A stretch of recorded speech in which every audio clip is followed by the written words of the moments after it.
In this video, I'm going to show you how to replace your power steering pump pressure hose, which if you look from underneath you can find it, but I'm actually going to go up from the top because it'll be a lot easier to work. So let's get started.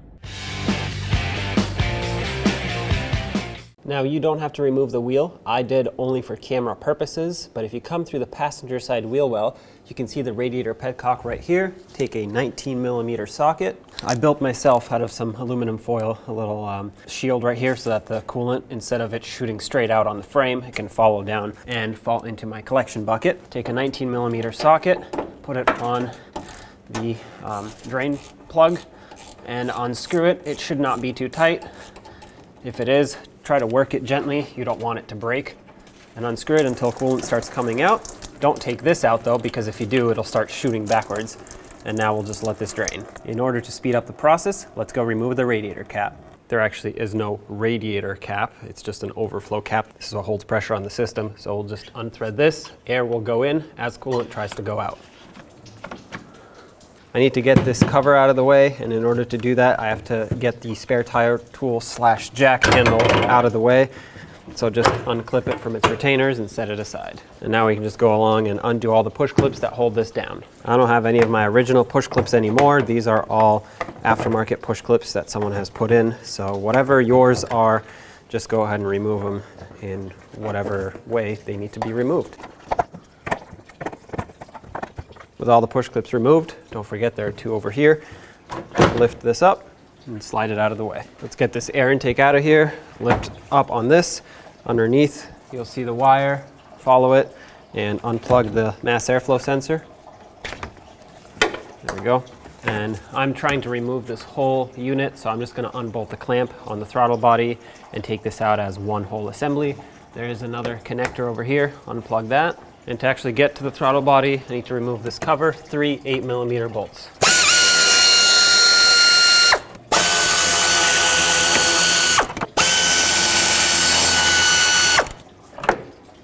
Remove these 2 hoses, and then unscrew this clamp with an 8mm socket. Now you can wiggle this whole assembly, pull it right off the throttle body, pick it up and set it aside. With a pair of pliers, remove this upper radiator hose clamp. And then you can break the hose free off the radiator. Sometimes it needs to be persuaded a little bit, so very gently with the pliers, break it free. Now you can slide it off. Since the coolant has mostly drained, there shouldn't be any in this hose, which there isn't. That's perfect. On the driver's side, there is the overflow hose. Remove the clamp, break the hose free very gently, and remove the hose. Now I will be removing this overflow tank only for visual purposes. You don't have to remove it, but otherwise there's no way I can get the camera in here to show you how to remove these lines, the transmission lines. So I like to get a better angle for you. Again, you do not have to remove this. Okay, here we go. Now you can see a lot better. This is what's holding the line on here, this plastic clip. So remove it. Just pry on the 2 little tabs. At this point, you want to spray some rust penetrant here to lubricate the line, but also clear out any debris. And then you need one of these tools that is specifically made for these lines here. Find the right size, slide it over, and press it in. Make sure you have a collection bucket underneath to catch any fluid that might come out. Okay, yep. Once it goes in all the way and it bottoms out, go ahead and pull on the line.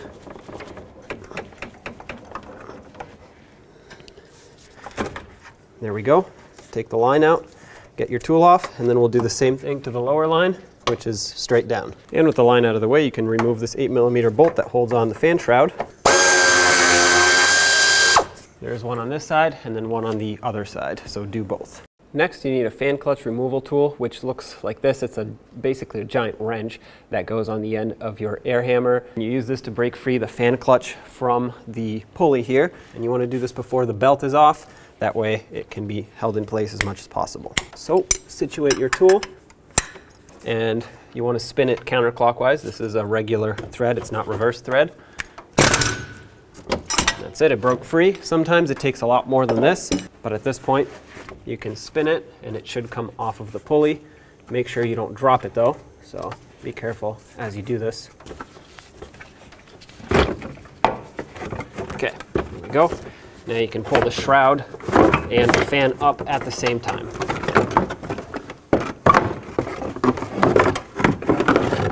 There we go. I'm going to go ahead and close my petcock so that it can stop dripping. Nice and snug, but not too tight. It's just plastic. Now if you look close, you can see that is the fitting for the line that we're replacing. This is a 16 millimeter flare nut here, and I recommend a flare nut wrench, line wrench. This is what it looks like. It grabs onto more sides than a regular open-ended wrench. And that will be ideal for this situation where things are a little rusty. So put the wrench on. Let's try to break this free. Okay. Now, for me, the fitting is spinning with the line. It's probably going to break the line, but it's fine because I'm replacing it. And obviously, there is no saving this. You can try, but it's not worth it. Now that it's broken free, I'm just going to switch to a regular open-ended wrench. As you can see here, the line's about to break.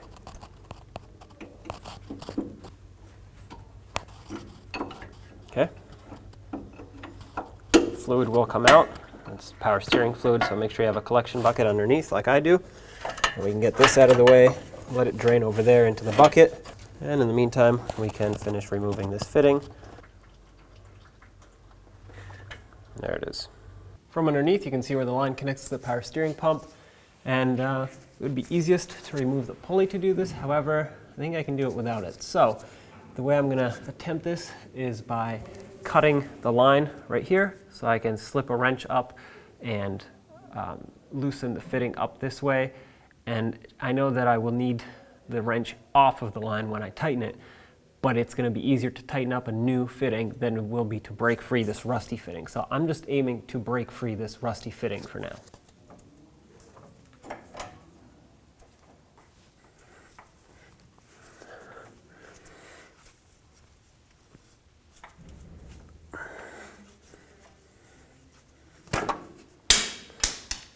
Now I can grab an 18 millimeter wrench, slip it on here, and break this fitting free, hopefully. Okay, there we go.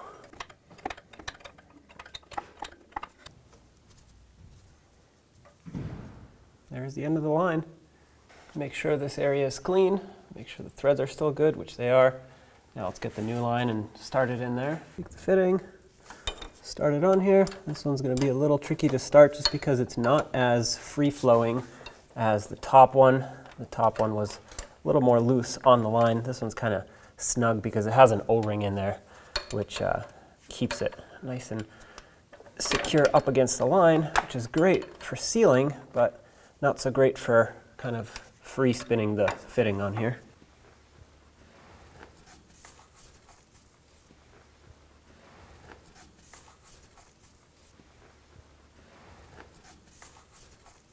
Okay, it started. Now we just have to snug it up.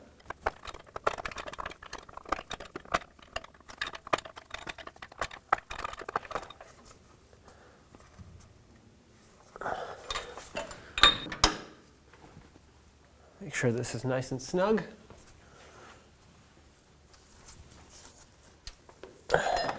Back at the top, you can see I put this yellow cap on the fitting so that it doesn't get all this debris in it. All of this would have gone inside the line. And now, just trying to make sure that the threads are clean in there, which they are. Put a new O-ring on the end of the line there. And let's put the line down and in. Now the trick here is if the line isn't lined up 100% perfect, the fitting will not start. So this can be a little tricky. Sometimes we'll take a few tries, but I think I just got it started, so that is perfect. Nope.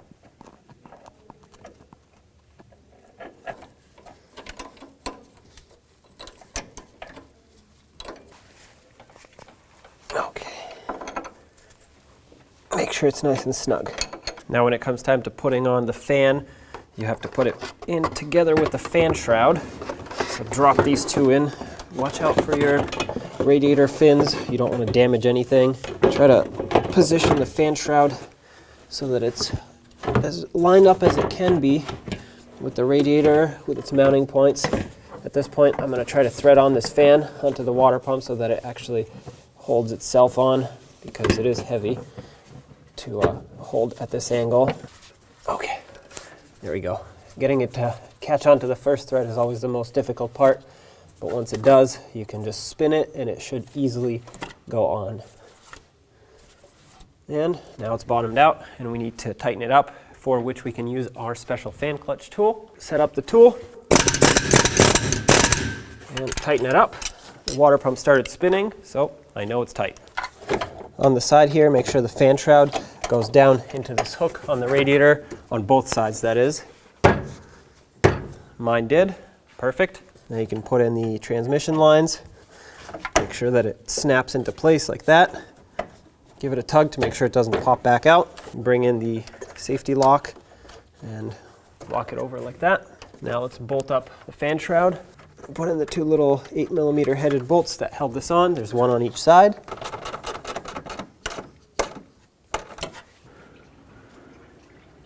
Let's get the upper radiator hose in, bottom it out, put the clamp back on. Now bring in this cover here at the front, line it up, and let's put in all the push clips that hold this on.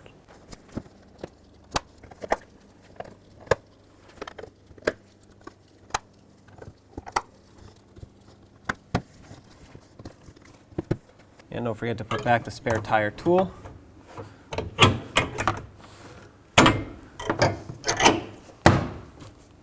And lastly, the air filter housing with the rest of the intake here. Slide that over the throttle body, just like this. You got two hoses that went in here.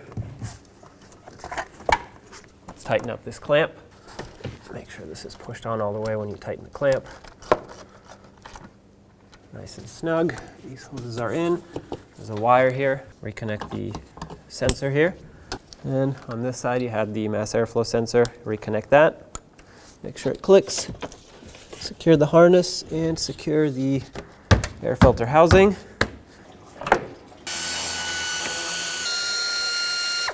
And now that we're done with this repair, we have to top off the power steering fluid again. I put a flashlight behind it so you can see the level of the fluid. Obviously now it's low because we just lost a bunch. So open up this cap and let's add some power steering fluid. I'm going to bring it up to the max line here. You can see it says maximum and minimum.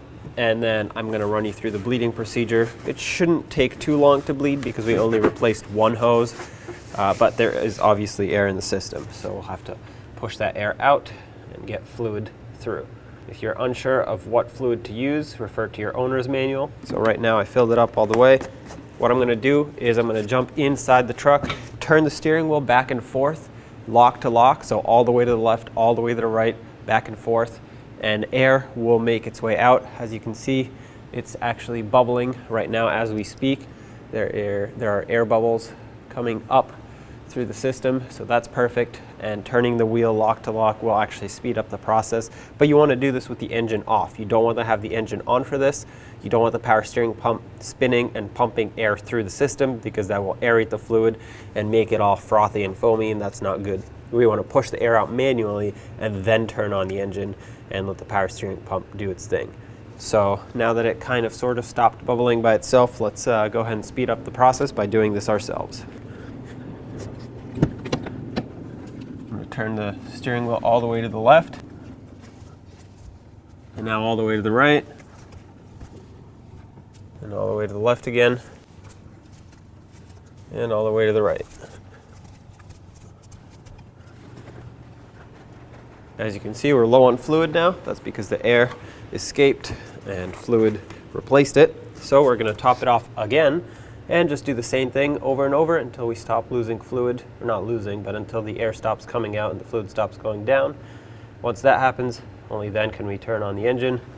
And like I said, let the power steering pump do its thing. For now, I'm just going to keep turning the steering wheel all the way to one side and all the way to the other.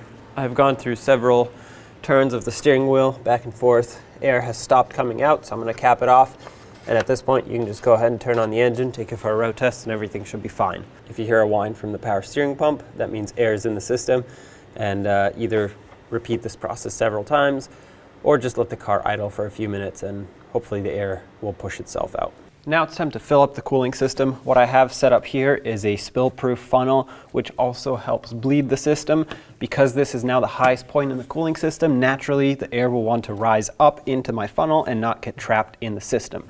The only downside with doing this on this type of system is this overflow tank is also the filler, and it's not supposed to be full. If you fill this all the way up, you are way over full, and it's going to start spilling out once it warms up. So once you do fill this all the way up, if you choose to raise it up into the funnel, you want to make sure you drain some afterwards, either with a turkey baster or fluid extraction syringe, whatever you have, or just drain it out the radiator just a little bit. But there's a mark, which I'll show you in a second, and you don't want to be above that mark, otherwise you're over full. So what I'm going to do here is just put in a little bit. Looks like this wasn't tight all the way. Make sure this is tight if you use this type of funnel, otherwise it'll leak out here as you do this. So now let's go ahead and put in the appropriate amount of coolant. It'll take about 2 gallons, maybe 2.5, depending on how much you drained. And if you don't know what kind of coolant to use, refer to your owner's manual and make sure you use the appropriate type. If you look closely, you can see right there, it says cold fill on the reservoir. That's exactly where you want to fill it up to. If you put a flashlight in either in the tank or to the side of it, you'll see the coolant line, the level, and just make sure you don't go past it unless you are actively trying to bleed it in your funnel here. So I actually filled mine right up to that fill mark. So now let me run you through the bleeding procedure. First, you want to wait for it to naturally stop bubbling. If it's still bubbling, just give it a minute. Wait for it to stop getting air out of the system, and once it has done that, let's jump inside and fire it up.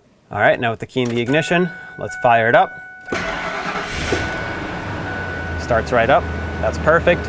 Now, once it's turned on, let's turn on some heat here. So turn on the blower. Make sure the AC is off. Turn the heat all the way up. I have this digital display. If you have the analog one with the knobs, just turn it all the way up.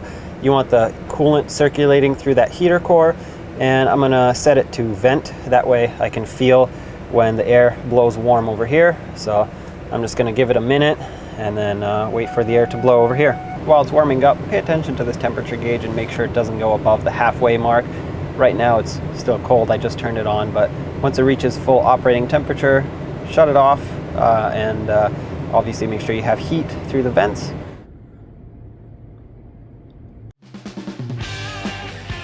When only the best will do, demand TRQ. The only company that lets you view before you do. TRQ is committed to offering the highest quality aftermarket auto parts that are engineered for peace of mind. Thanks for using and viewing with TRQ.